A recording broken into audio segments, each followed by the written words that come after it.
Hi guys, it's Mizuki Arts and welcome back to my channel. Today we're going to be drawing emoji combinations suggested by my Instagram followers as characters, or I guess just drawing them. But that's just kind of what we do here, so here's our first combo. It's of a sheep, a piece of cake, and a goat. So let's get started. Right off the bat, I knew I wanted to make them sisters of some sort because the goat and the sheep are technically sort of from the same family of animals. Whatever that family might be, I don't know, I'm not sciencey. But I figured the best way to interpret it was to make them half-sisters because they were different enough that obviously you wouldn't struggle to tell them apart, but they would have some similar traits, like a lot of goats and sheep have horns, you know, and all that stuff. It's kind of it, really.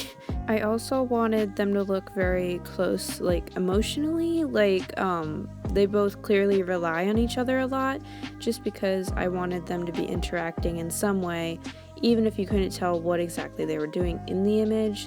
It was clear that they were put there together for a reason. I found myself having a lot of fun with the faces in this one because they tend to be very, very repetitive with the way I draw things, and I got to kind of push that a little bit with this one and make them look different, but, you know, not entirely different. I decided for some reason that the inspiration for the cake should come through in their outfits. I decided to make them sort of like sugar plum fairy inspired, and I know I've already done something similar like that on this channel, but I really like fluffy tutus, okay? Don't judge me for it. I wanted to draw more fluffy pink things. I wanted to be sure that both the sisters had their own personalities. I tried to make the goat sister look more inquisitive and a little more confident, even if she's still bearing a shy smile. I just wanted her to look a little more curious than her sheep sister. The reason for this being, of course, that goats tend to be more curious or even more aggressive than sheep do. Like, goats are known for ramming people, and sometimes even biting. So I wanted to make sure she looked like, I don't know, just the more sassy of the two. And now on to my favorite part of the drawing, the coloring. I'm not sure if you've noticed this in my past videos, if you've watched before, but I tend to overdo the blush a lot. I love doing the undertones on skin, and that tends to be a little more difficult with darker skin tones, and I want the sheep sister to have a darker skin tone just for contrast. So sometimes I have to add purples in or a deeper red just to get it to show up, because that tends to be a little difficult seeing as darker skin tones have more purpley undertones to them. But I did succeed this time in not washing out the blush too much, but still making it look like, you know, her skin is dark naturally and it's not like a fake tan or just tanned. But I'm kind of happy I took the time to learn that with this one. Now I got to start coloring the clothes, and I didn't want their outfits to be the exact same, so I was sure to vary how they looked as much as I could while trying to give them a similar silhouette.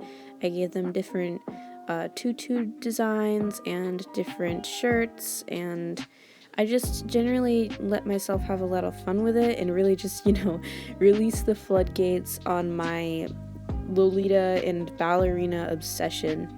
The colors I used in the outfits are mainly just pastel versions of what was in the cake emoji. Seeing as I wanted them to look like sugar plum fairies, I just kind of softened it a little bit. That definitely wasn't just me wanting to use pastels. What? I would never. No. But I really don't have an excuse for the purple hair I gave them. I guess I just thought it would look good. So that's what they ended up with, and I love them very much. And so it is now time for the second emoji combo, and I got a cake pop of some kind, a cloud, and a snowflake. Now, I'm not sure what part of me told me I had to do this, but I decided to go with a ghost idea. It would work well with the idea of cold through the snowflake and with the clouds like ghostly mist, you know. And I gave her a cake pop in her hand. Maybe she was going on a picnic when tragedy struck or something. I don't know. But that's what I ended up going with, and I really liked the spooky vibes that came with this one, and it was still somehow very cute, especially with her long bangs that are kind of wispy and curly. I also had a lot of fun making her kind of melty looking. I wanted to be sure she looked supernatural in some way to show that she was a ghost. And she wasn't really looking too ghosty, so that was the best thing I could do to make sure it didn't look like she was normal. I think something that also helped make her look less cute and more spooky was the bangs hiding her eyes. Like, they're obviously very cute and very curly and wispy, but they also cover her face, which naturally makes people uncomfortable. Or really, that's the intention, and it's sort of a trend, I guess, in horror movies and stuff, like the whole idea of a masked killer or a ghost with no face. That's like a repeated concept, but I don't know if it really works or comes across well. I think maybe giving her a big old bow on her head and curly bangs probably kind of disarms that whole idea, maybe a little bit. Although I guess creepy cute works, so I'm happy with it. With this particular emoji set, I was very inspired, but at the same time, all of my ideas led me to wanting to take creative liberties, and in the end, I just kind of gave into that.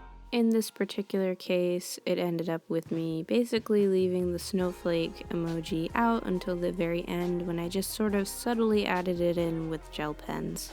I decided for the color palette I'd hone in on mainly pink, what a surprise, and then to add in bits of the yellows and greens where I thought necessary, which was basically nowhere.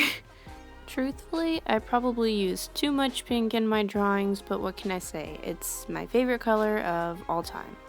By the way, if anybody actually knows what the cake pop thing she's holding is actually called, because I'm assuming it's not actually a cake pop, please let me know in the comments below, because that would be very helpful.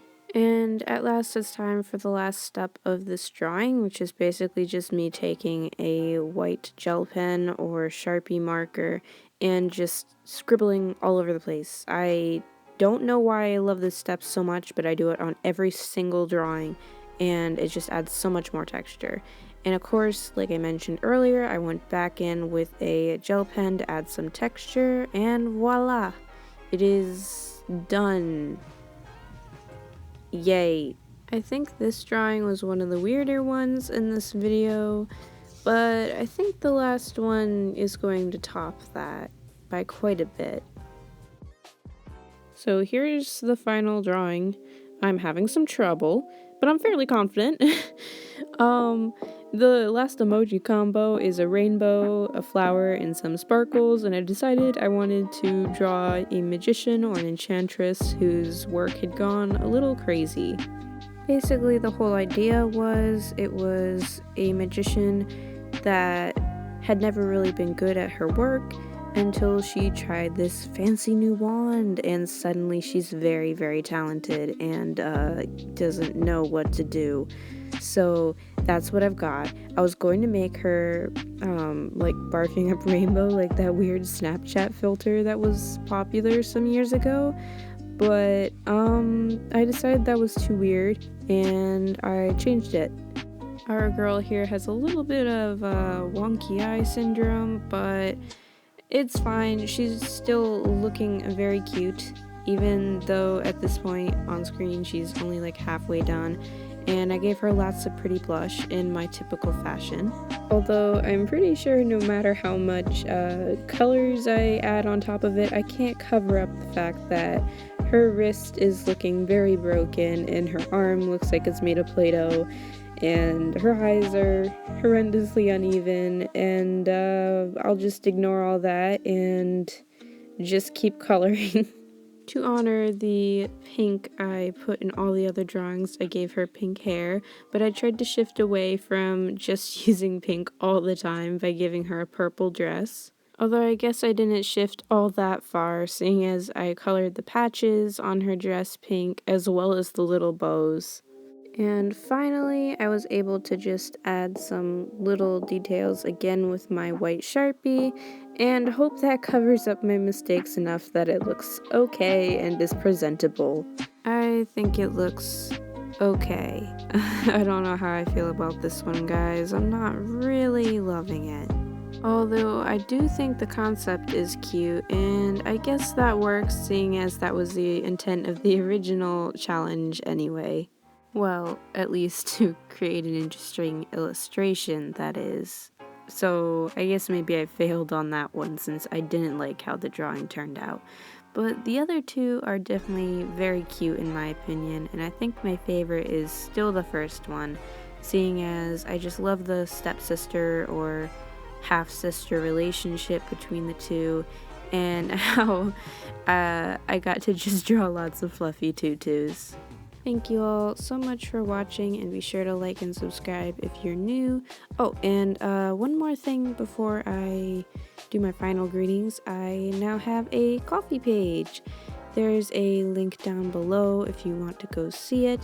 There's lots of cool stuff up there, including my commissions and a gallery full of close-up shots of my work and a work in progress album and just lots of fun exclusive stuff. So go check it out. Go. I've given you a link and everything, and here are my commission prices. Thank you again so much for watching. I really enjoyed making this video, and I hope you enjoyed it too. So I'll catch you guys next time. Bye!